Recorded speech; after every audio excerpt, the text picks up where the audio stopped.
təsəllimiz odur ki, Musa müəllimin ədəbiyyatşünaslıq ənənələrini siz davam etdirirsiniz. O ocaqdan çıxmısınız. İndi mən böyük məmnuniyyətlə biraz qonşuvazlıq edəcəyəm. Çox hörmətli bizim qonşum və mənim ilk növbədə qonşum və yazıcı Sabir Şahdadlıya söz verəcəm. Hörmətli qardaşlar, zalimlər, yazıcılar, şəhərlər, hər birisi səmimiyyətlə salamlayıram. Bu yüksək təşkilatlığa görə Yazıcılar Birliyinin rəhbərliyinə minnətdarım. Sadə xanım haqqında 3 ayda yox, 30 dəqiqə sinirlərdən gözəl sözlər deyə bilərəm. Amma hesab edirəm ki, bu iki kitab Sadə xanım haqqında hər bir şeydir. Həm Sadə xanım haqqında eyni zamanda müəlliflər kitabların əhəmiyyəti haqqında Allah nəqliyyədə də bir cümlə ilə fikrimi ifadə etmək istəyirəm. Ümumiyyətlə, Sadə xanımın bütün yaradıcılığında Ümumtürk Birliyi çağırılışı həmişə hədəf olur. Burada bir ilahiyə iş var. Hesab edirəm ki, məhz buradan yaranan bir təsadüfdür ki, bugünkü tədbirin tarixi Atatürk'ü anma, idman və gənclər Türkiyədə. Eşq olsun Türkiyə, eşq olsun Azərbaycan, Türkiyə qardaşlığına, eşq olsun sizin yaradıcınız. Mən bütün çıxışlara diqqətlə qulaq asdım. Hər bir çıxış haqqında xüsusi nələrsə deyə bilərəm. Yəni, orada tutduğum gözəl nüans.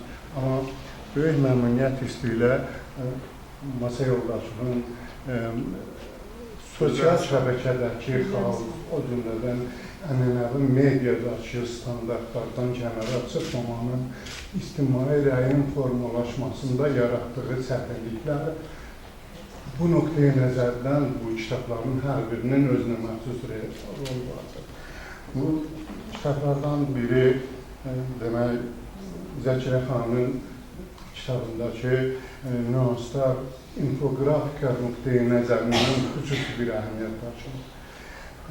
Müəlliməmin kitabında isə hər bir şəxsin ümumilikdə ictimai rəydə, ictimai fəallıqda oynadığı rolu, çətinlikləri, o cümlədən xarici ölkələrdəki nəşrlər, onların xarici ölkələrdə nəşr olunmağın sadəcə məqalə yazmaqla bu bildiyimiz kimi bunun həm maddi tərəfləri var, eyni zamanda əlaqələrə bağlıdır.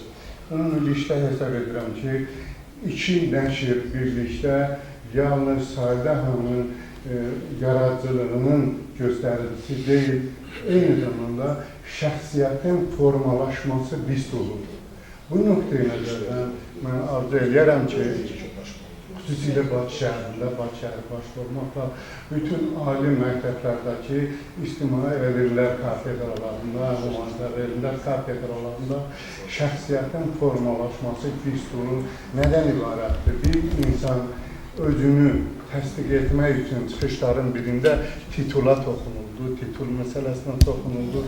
Deyəsən, titul barədə danışan müəllimə getdi. Artıq bəli, hər bir insanın qazandığı titullar var. Bizim bütün insanlara doğmalarının verdiyi adlar var, biz bu adlarla yaşayırıq.